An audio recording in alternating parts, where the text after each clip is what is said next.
بھائی نے فرمایا کہ سنت مؤکدہ اور غیر مؤکدہ کو کس طریقے سے ادا کیا جائے۔ پہلے تو میں ایک ایسا اصول آپ کو بتا دیتا ہوں، یعنی ایک ایسی آپ کو معلومات دے دیتا ہوں جس کی برکت سے آپ یہ جان جائیں گے کہ کتنی سنت مؤکدہ ہیں اور کتنی غیر مؤکدہ ہیں۔ دیکھیں، عصر سے پہلے کی 4 اور عشاء سے پہلے کی 4 یہ سنتیں غیر مؤکدہ ہیں، باقی جتنی بھی ہیں سب کے سب مؤکدہ ہیں۔ بس یہ یاد رکھیے گا، عصر سے پہلے کی 4 اور عشاء سے پہلے کی 4 غیر مؤکدہ ہیں، باقی سب کے سب مؤکدہ ہیں۔ مثلا فجر سے پہلے کی 2 مؤکدہ، ظہر سے پہلے کی 4 اور بعد کی 2 مؤکدہ، مغرب کے بعد کی 2 مؤکدہ، عشاء کے بعد کی 2 مؤکدہ۔ اس طرح جمعے کے اندر جتنی سنتیں ہیں سب کے سب مؤکدہ ہیں۔ اب ان کی ادائیگی کا طریقہ یہ ہوتا ہے، اگر 2 رکعت پڑھ رہے ہیں تو غیر مؤکدہ مؤکدہ وہ تو ایک ہی طریقے سے پڑھی جائیں گی۔ اگر 4 رکعت ہوتی ہیں مثال کے طور پر، عصر سے پہلے کی 4 ہیں، عشاء سے پہلے کی 4 ہیں، تو غیر مؤکدہ کے اندر ایسا ہوتا ہے کہ آپ کو پہلی اور تیسری ثنا سے شروع کرنی ہوگی۔ یہ سنت کریمہ ہے، اگر کوئی تیسری میں بھول گیا تو کوئی بات نہیں، کوئی سجدہ صاحب وغیرہ لازم نہیں ہوگا، لیکن سنت غیر مؤکدہ میں پہلی اور تیسری میں ثنا پڑھی جاتی ہے، اور دوسری میں جب آپ تشہد میں بیٹھتے ہیں تو التحیات کے بعد درود پاک اور چاہیں تو دعا تک بھی آپ پڑھ سکتے ہیں، یہ غیر مؤکدہ میں ہے۔ جبکہ سنت مؤکدہ میں صرف پہلی میں ثنا پڑھیں گے، تیسری میں نہیں، اور دوسری میں صرف التحیات پڑھیں گے، اس کے بعد درود شریف یا دعا وغیرہ نہیں پڑھی جائے گی۔ تو گویا کہ ان میں باہم 2 فرق ہو گئے۔ نمبر 1، غیر مؤکدہ میں دوسری رکعت کے بعد التحیات کے بعد درود شریف بھی پڑھا جائے گا، چاہیں تو دعا بھی پڑھ لیں، جبکہ مؤکدہ میں صرف التحیات پڑھیں گے، درود شریف یا دعا نہیں ہوگی۔ اور سنت غیر مؤکدہ میں پہلی اور تیسری میں ثنا ہوگی، جبکہ مؤکدہ میں صرف پہلی میں ثنا ہوگی، تیسری میں نہیں ہوتی۔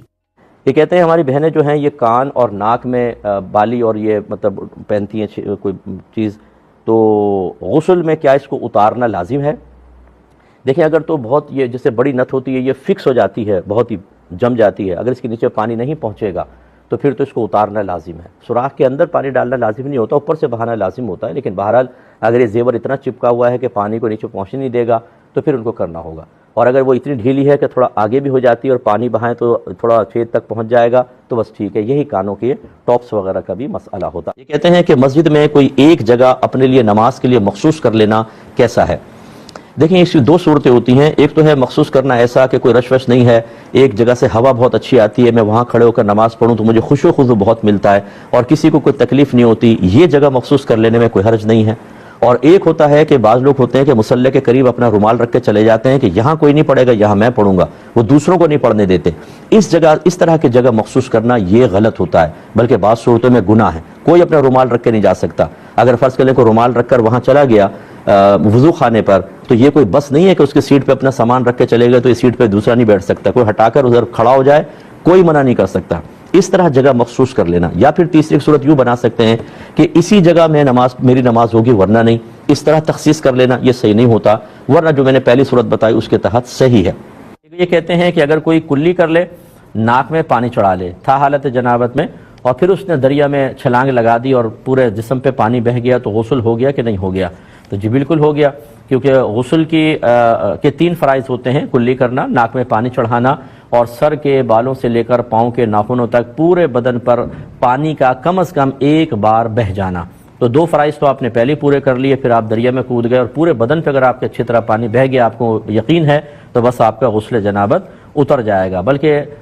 فقہ حنفی کے روشنی میں وضو یا غسل کے لیے نیت بھی شرط نہیں ہوتی، کیونکہ پانی فی نفسی پاک کرنے والا ہے، آپ نیت کرے نہ کرے پانی پاک کرے گا۔ تو اگر کوئی فرض کر لیں حالت جنابت میں تھا اور وہ دریا میں کود گیا، ناک میں پانی چڑھ گیا، منہ میں بھی چلا گیا، اور نہا کے باہر نکلا، اس کی جنابت اتر چکی ہوگی، غسل مکمل ہو گیا، اگرچہ اس نے نیت نہیں کی تھی۔ بس فرق اتنا ہوگا کہ اگر وضو یا غسل نیت کے ساتھ کریں گے تو ثواب بھی ملے گا اور غسل وضو بھی ہو جائے گا، اور اگر آپ نے بغیر نیت کے وضو یا غسل کر لیا تو وضو غسل ہو جائے گا، نجاست حکمیہ دور ہو جائے گی، لیکن ثواب نہیں ملے گا۔ یہ کہتے ہیں کہ بعض اوقات لوگ مسجد میں بیٹھے ہوتے ہیں نماز کے انتظار میں، ان کو سلام کرنا کیسا ہے؟ دیکھیں، بالکل خلاف سنت طریقہ ہے، اور بڑی معذرت کے ساتھ اس میں زیادہ تر وہ لوگ انوالو ہیں جو پرانے نمازی ہیں، آئیں گے مسجد میں السلام علیکم زور سے بول کے چلے جائیں گے، خلاف شرع طریقہ ہے۔ جو مسجد میں نماز کے انتظار میں بیٹھا ہے وہ نماز میں ہی ہے، یہ حدیث میں ہے، انہیں سلام کرنا خلاف سنت ہے۔ ایک بھائی نے فرمایا کہ ہم آب زمزم لائے اور ہم نے گھر کے واٹر ٹینک میں جس میں صاف پانی ہے وہ آب زمزم ملا دیا، اب ہم اسی پانی سے نہاتے بھی ہیں اور اس پانی کو پیتے بھی ہیں، اور جب وہ تھوڑا خالی ہونے لگتا ہے تو پورا خالی نہیں ہونے دیتے بلکہ مزید اس میں صاف پانی ڈالتے رہتے ہیں۔ ہم نے یہ صحیح کیا تھا یا غلط کیا تھا؟ لیکن سب سے پہلے تو ماضی کے بارے میں کویسچن کرنے کے بجائے اپنی عادت بنائیں کہ فیوچر کے بارے میں کویسچن کریں، یعنی جب کوئی عمل کرنے لگیں تو پہلے علماء سے ہدایت حاصل کریں کہ میں یہ کرنے والا ہوں، کر لوں یا نہیں، نہ یہ کہ آپ اپنے ذہن میں بیٹھے ہوئے ایک ریڈی میڈ مفتی صاحب سے فتویٰ لے کر عمل کر لیں اور بعد میں سوچیں کہ صحیح ہوا تھا یا غلط ہوا تھا۔ یہ آپ کا کہنا کہ صحیح ہوا تھا یا غلط ہوا تھا، یہ ثابت کرتا ہے کہ آپ علم میں ابھی کامل نہیں ہیں، اس چیز کے بارے میں شرعی رہنمائی آپ کو حاصل نہیں تھی، تو پھر کیوں آپ نے قدم اٹھایا؟ اسی طرح ہزارہا لوگ ہیں جو مختلف معاملات میں اور خصوصاً کاروبار یا پیسہ انویسٹمنٹ کے اندر وہ اسی طرح کرتے ہیں کہ پہلے کر لیتے ہیں، بعد میں پھر وہ دل میں خود بت سی ہوتی ہے، معلوم کرتے ہیں تو پتہ چلتا ہے 4 سال سے سود کھا رہے ہیں، اور پھر اللہ کی بارگاہ میں توبہ کرتے ہیں اور خدا نخواستہ اسی حالت میں موت آئی تو سود کھانے والوں میں شمار ہو کر موت آئے گی۔ تو اچھا، بہرحال اب خلاصہ کلام یہ ہے کہ یہ طریقہ کار درست نہیں تھا، آپ نے اس پانی اس کے اندر ڈالا، اب وہ پانی آپ نہائیں گے، آب زمزم کا پانی آب زمزم اس پانی میں ملا ہوا ہے تو وہ نالیوں میں بھی جائے گا، متبرک پانی ہے، اس کو اس طریقے سے استعمال نہیں کرنا چاہیے تھا۔ ہاں، آپ جو مطلب آپ کی فریج کی بوتلیں ہیں، اگر فرض کر لیں آپ رکھتے ہیں جس سے آپ پیتے ہیں، یا آپ کی کوئی مطلب یہ کہ منرل واٹر کی جیسے بوتل ہوتی ہے، اس میں سوراخ میں پہلے ڈال دیں پانی، پھر اس کو لگائیں اپنے مطلب یہ کہ اس سے پانی وغیرہ نکالیں، تو پھر یہ ٹھیک ہے۔ لیکن اس طریقے سے ایسی جگہ پر اس کو ڈال دینا کہ جس کا یوز نالیوں کے اندر بھی ہو اور پھر آپ کے بدن بھی جنابت بھی ہوتی ہے، دیگر معاملات، اس میں بے ادبی کا پہلو ہے، اگرچہ یہ گناہ نہیں ہے لیکن ادب کے خلاف ہے، آئندہ ایسا نہ کیجیے گا۔ کہ دوران نماز 2 یا 3 دفعہ کھجلی کر لی تو اس سے نماز ٹوٹے گی یا نہیں ٹوٹے گی؟ پہلے اس بات کو سمجھ لیں، حدیثوں وغیرہ میں کہیں ایسی کوئی بات آپ کو نظر نہیں آئے گی، یہ فقہا کا اپنا ایک اجتہاد ہے، اور وہ اجتہاد معمولی نہیں ہوتا ہے، میں معمولی کہنے کی کوشش نہیں کر رہا ہوں، اولی الامر منکم کی ابھی میں نے تشریحات آپ کو بیان کی۔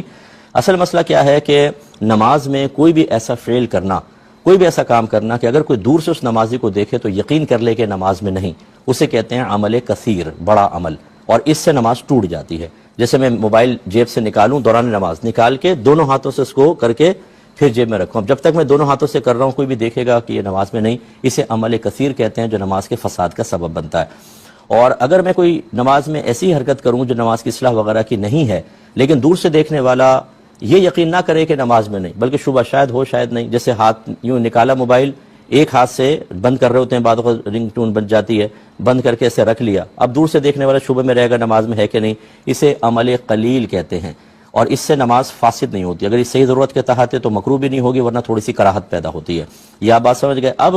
فقہا نے یہ فرمایا کہ اگر ایک رکن میں جیسے قیام ہے 3 دفعہ ہاتھ اٹھا کر کوئی کھجا لیتا ہے یا 3 دفعہ ہاتھ اٹھا لیتا ہے تو یہ عمل کثیر بن جاتا ہے، اور جب عمل کثیر ہوگا تو نماز فاسد ہوگی، ٹھیک ہے۔ لیکن آج کل کے دور کے اعتبار سے مطلب ہم اس پر فتویٰ دینا پسند نہیں کرتے ہیں، وجہ اس کی یہ ہے کہ جو ہمارے بچے نماز پڑھتے ہیں کالج کے، اسکول کے، آپ ان کو دیکھیں ایک ایک رکن میں 10 بار ہاتھ اٹھاتے ہیں۔ اس کا مطلب یہ نہیں ہے کہ ہم ان کو ادب نہ سکھائیں، ان کو ادب سکھایا جائے گا۔ میں نے امام حضرات کو دیکھا ہے وہ 3 4 بار ہاتھ اٹھا لیتے ہیں، خصوصاً جب تراویح پڑھا رہا ہو، حافظ شروع کی تراویح 1.25 سپارہ پڑھنا ہوتا ہے اور ایک ایک رکعت کے اندر لمبا سپارہ ہوتا ہے، بیچارے کو کھجلی ہو، تھوڑا سا اس نے کھجا لیا، پھر پڑھتا رہا، پھر تھوڑا سا کھجا لیا،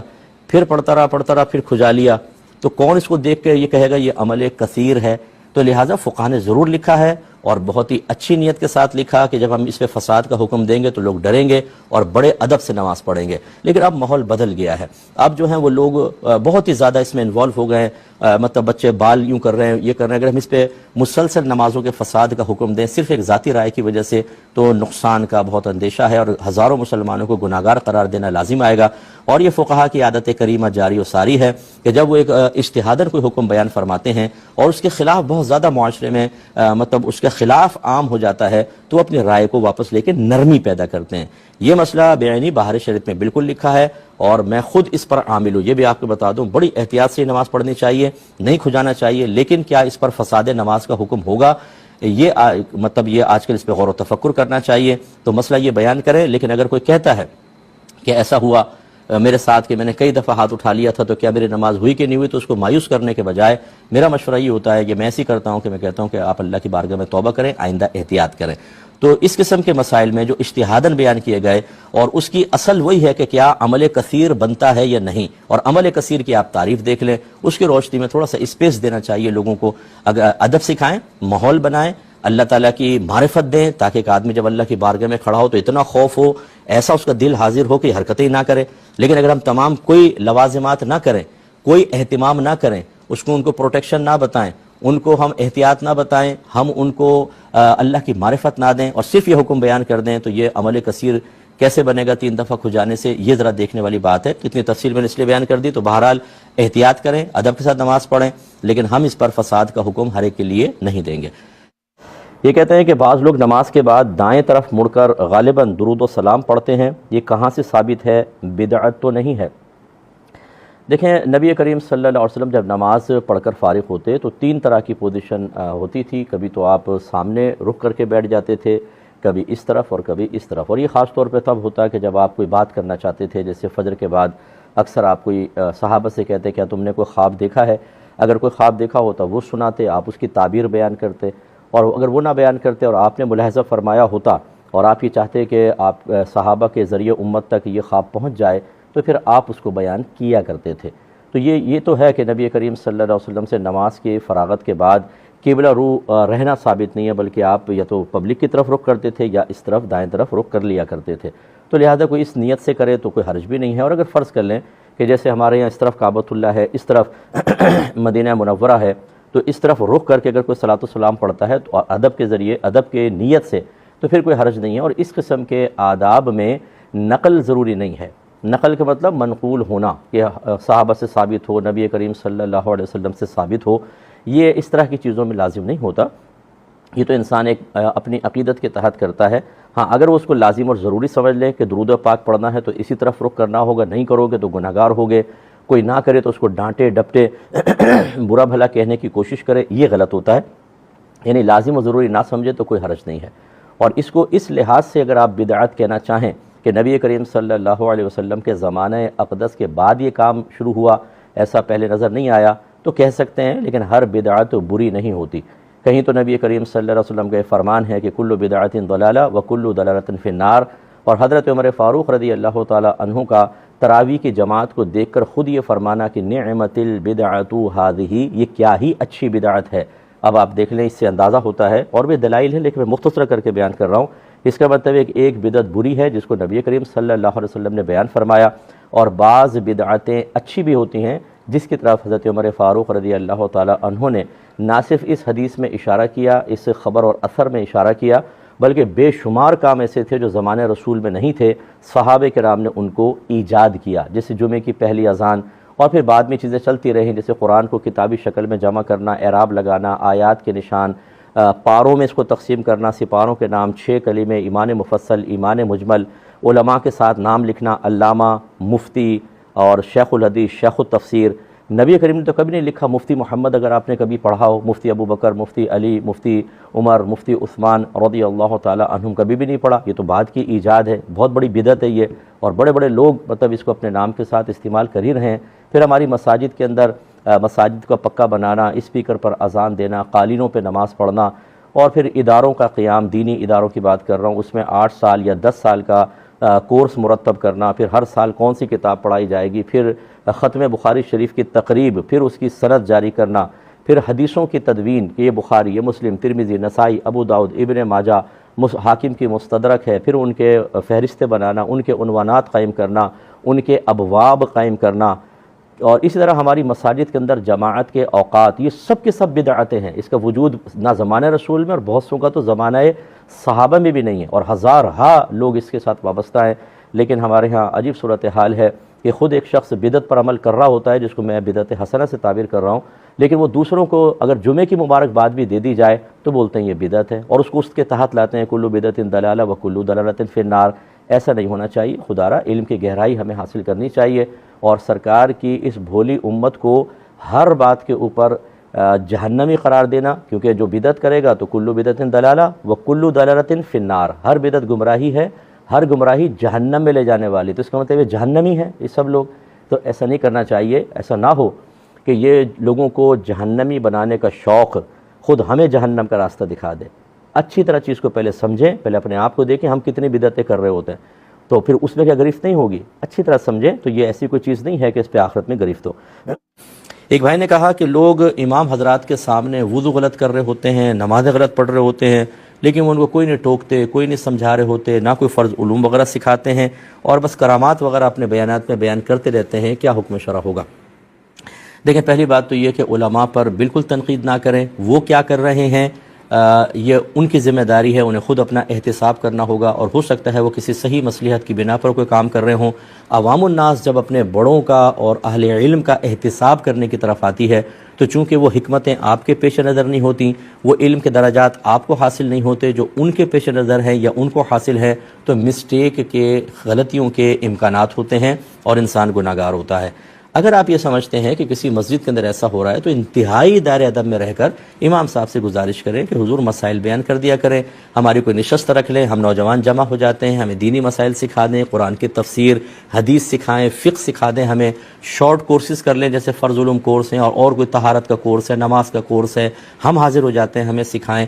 کمیٹیوں سے آپ گزارش کریں کہ وہ کریں کہ اس طرح کے پروگرام رکھیں مساجد کے اندر تاکہ ہمارے نوجوان سیکھیں۔ باقی یہ کہ بہرحال میں تو اپنے بیانات میں عرض کرتے رہتا ہوں، علماء کی اپنی ذمہ داریاں ہوتی ہیں، جو ہمارے سنجیدہ اور بڑے علماء ہیں وہ بالکل وہی کام کرتے ہیں جو شریعت ان سے طلب کر رہی ہوتی ہے، لیکن ہزارہ ایسے بھی ہیں کہ جو واقعی بس صرف کرامات کی طرف ہی توجہ ہے۔ لوگ کیا کیا گناہ کر رہے ہیں، نوجوانوں کو کون کون سے چیلنجز کا سامنا ہے، کن کن برائیوں کی نشاندہی کر کے ان کے حل بتانے ہیں، اس کا ان کو شعور نہیں ہوتا، وہ اپنی ہی مرضی سے بیان کرتے ہیں۔ مینٹلٹی میچ نہیں ہو رہی ہوتی، کیمسٹری میچ نہیں ہو رہی ہوتی،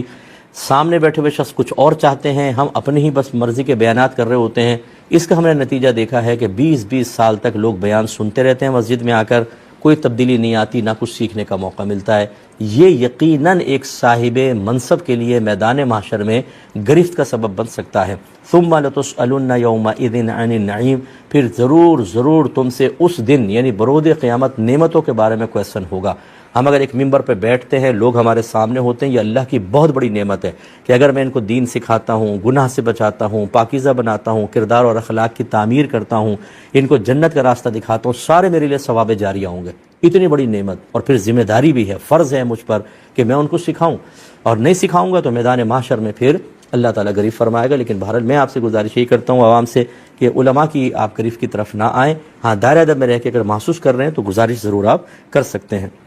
جہاں کہیں شریعت کہتی ہے کہو یا پڑھو، اس کا مطلب ہوتا ہے اتنی آواز سے کہو، اتنی آواز سے پڑھو کہ آپ کے اپنے کان اپنی آواز کو سن لیں، جبکہ اطراف میں کوئی شور وغیرہ نہ ہو۔ جیسے آپ کسی مشین چل رہی ہے، اس کے پاس نماز پڑھ رہے ہیں، تو ہو سکتا ہے آپ کی آواز کان تک نہ پہنچ پائے، وہ مشین کی وجہ سے، لیکن آپ کو سوچنا ہوگا اگر مشین نہ ہوتی تو کیا میری آواز کان تک آ جاتی کہ نہیں۔ تو لہذا جہاں کچھ پڑھنا فرض ہوتا ہے، جیسے تکبیر تحریمہ فرض ہے، تو اس میں اتنی آواز فرض ہوگی کہ آپ کے اپنے کان اس کو سن لیں۔ لہذا اگر کانوں نے نہیں سنا تو ترک فرض ہو جائے گا، اور جب فرض نہیں ہوا تو نماز بھی نہیں ہوگی۔ اس لیے بعد ہمارے بھائی یہ منہ بند ہے، اب آپ ان سے پوچھیں حضور تکبیر کہاں گئی؟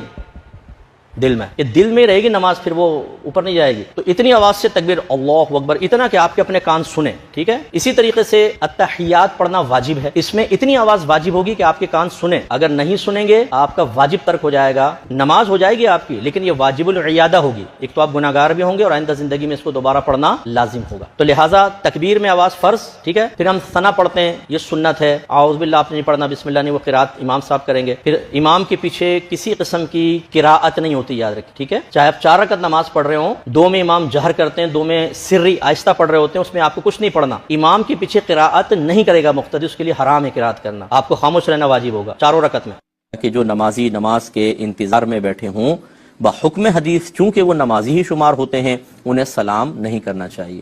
ایسے اگر مسجد میں کوئی ذکر الہی میں مشغول ہے، کوئی دعا مانگ رہا ہے، کوئی تسبیحات وغیرہ پڑھ رہا ہے، کوئی قرآن پاک کی تلاوت کر رہا ہے، ان سب کو یاد رکھیں سلام کرنا خلاف سنت ہوتا ہے۔ تو یہی میں ابھی گزارش کر رہا تھا،